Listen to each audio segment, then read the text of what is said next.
চৌঠা মে পশ্চিমবঙ্গে ভোট গণনা রয়েছে, আর তার আগে এবার কলকাতা হাইকোর্টে জোড়া মামলা দায়ের হলো।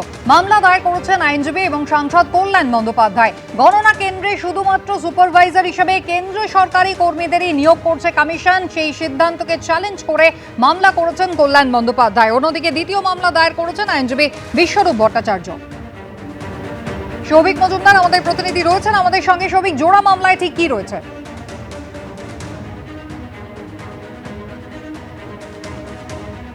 সৌভিক শোনা যাচ্ছে? যোগাযোগ করার চেষ্টা করছি আমাদের প্রতিনিধি সৌভিক মজুমদারের সঙ্গে। আপনারা জানেন এই নির্বাচনকে কেন্দ্র করে একাধিক কিন্তু মামলা হয়েছে হাইকোর্টে, আর এবার একেবারে 4 তারিখে রয়েছে ভোট গণনা। ভোট দানের প্রক্রিয়া শেষ হয়ে গিয়েছে, কিন্তু ফের একবার জোড়া মামলা হয়েছে। একটি মামলা করেছেন আইনজীবী এবং তৃণমূল সাংসদ কল্যাণ বন্দ্যোপাধ্যায় এবং অপর মামলা দায়ের করেছেন আইনজীবী বিশ্বরূপ ভট্টাচার্য। সৌভিক মজুমদার রয়েছেন টেলিফোন লাইনে। সৌভিক, জোড়া মামলায় কি রয়েছে?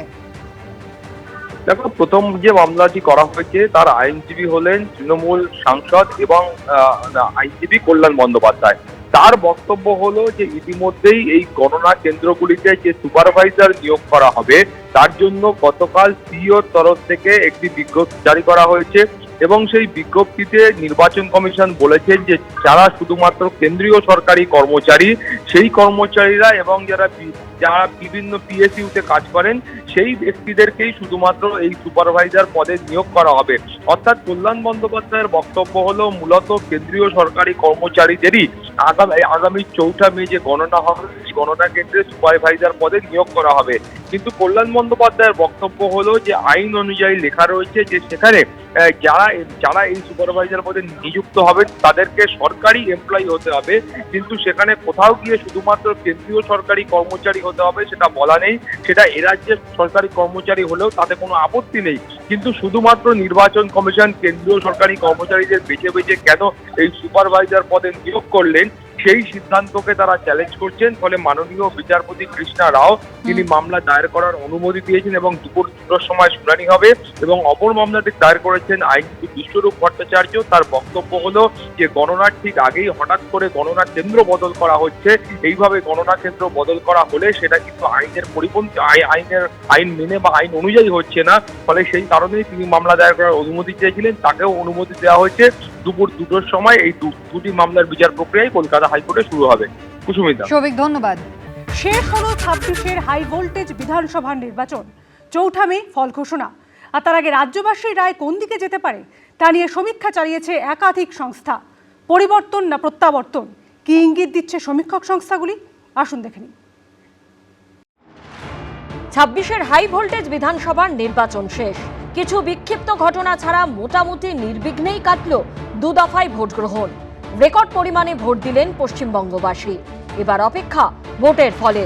পরিবর্তন না প্রত্যাবর্তন, কোন দিকে যাবে পশ্চিমবঙ্গের জনমত জানা যাবে 4ঠা মে সোমবার। তার আগে এ রাজ্যের রায় কোন দিকে যেতে চলেছে তার আজ পেতে সমীক্ষা চালিয়েছে বিভিন্ন ভোট সমীক্ষক সংস্থা। এক্সিট পোলগুলির বেশিরভাগেতেই রাজ্যে পালা বদলের ইঙ্গিত দেওয়া হয়েছে। এ রাজ্যে মোট আসন 294টি, ম্যাজিক ফিগার 148।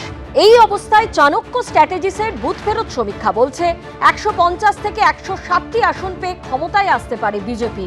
তৃণমূল পেতে পারে 130 থেকে 140টি আসন, অর্থাৎ ক্ষমতা হারাতে পারে তারা। কংগ্রেসের ঝুলিতে যেতে পারে 2 থেকে 4টি আসন, অর্থাৎ বিধানসভায় শূন্যের গেরো পার করতে পারে তারা।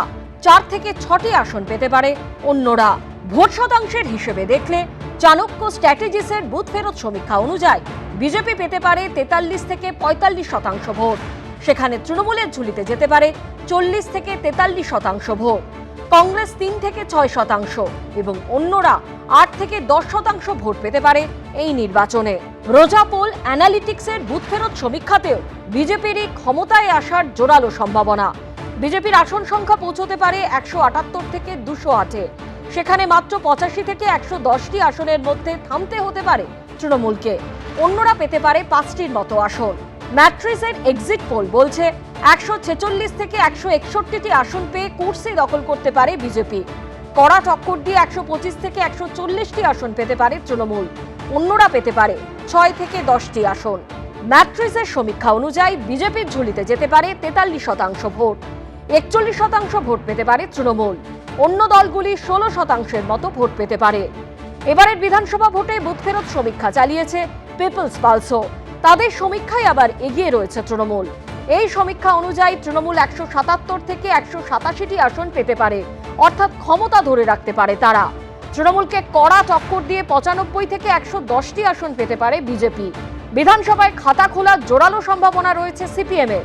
1 থেকে 3টি আসন পেতে পারে কংগ্রেস। সমীক্ষক সংস্থা পোল ডায়েরির ডেটা অনুযায়ী বিজেপি 142 থেকে 171টি আসনে জিতে পশ্চিমবঙ্গে প্রথমবার ক্ষমতায় আসতে পারে।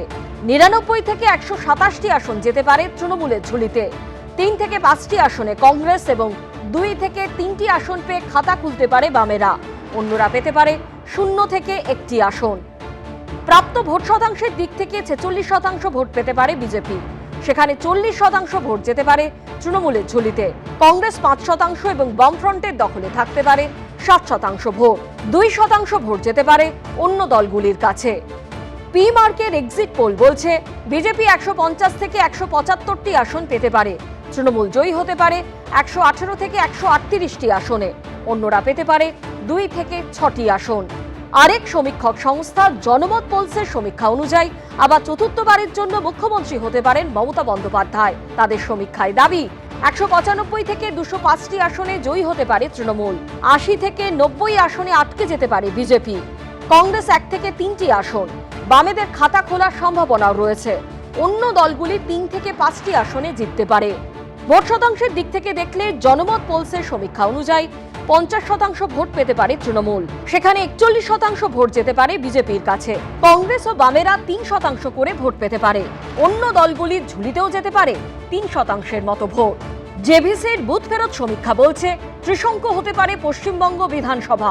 হয়তো এমনটা হলো যে কোনো দলই নিরঙ্কুশ সংখ্যাগরিষ্ঠতা পেল না।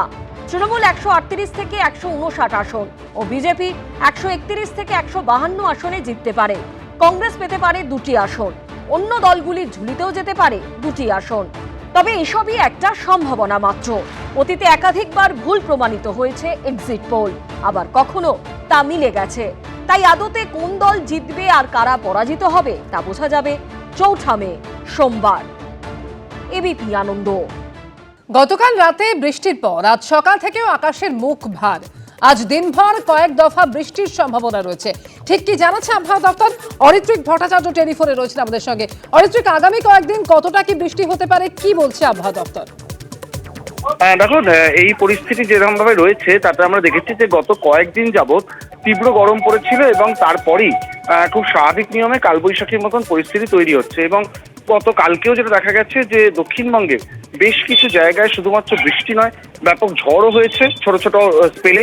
উত্তরবঙ্গেও কিন্তু ছবিটা খুব একটা বদলায়নি এবং এই পরিস্থিতি আরো দিন তিনেক বজায় থাকতে পারে এমনটাই কিন্তু আলিপুর আবহাওয়া দপ্তর জানাচ্ছে। অর্থাৎ এই সপ্তাহটা জুড়ে এরকম পরিস্থিতি থাকতে পারে এবং নির্দিষ্টভাবে কখন কোথায় বৃষ্টি হবে সেগুলো আবহাওয়া দপ্তর থেকে পরবর্তী সময় আপডেট দেওয়া হবে। কিন্তু দক্ষিণবঙ্গে এবং উত্তরবঙ্গ মিলিয়ে অধিকাংশ জায়গাতেই কিন্তু বৃষ্টির সম্ভাবনা রয়েছে। উত্তরবঙ্গের জলপাইগুড়ি, আলিপুরদুয়ার এই জেলাগুলোতে ভারী থেকে অতি ভারী বৃষ্টির সম্ভাবনার কথা বলা হচ্ছে। দক্ষিণবঙ্গের ক্ষেত্রেও বেশ কিছু জেলাতে ভারী বৃষ্টির সম্ভাবনার কথা বলা হচ্ছে এবং তার সঙ্গে ঝোড়ো হাওয়া বা ঝড়ের মতন পরিস্থিতি সেগুলো তৈরি হবে। আর যেভাবে তাপমাত্রা বাড়ছিল তারপরেই কিন্তু এই পরিবর্তন, এবং এই পরিবর্তন আপাতত দিন তিনেক স্থায়ী হতে পারে এমনটাই মনে করছে আলিপুর আবহাওয়া দপ্তর। অমৃতা, ধন্যবাদ। এবিপি আনন্দ, এগিয়ে থাকে, এগিয়ে রাখে।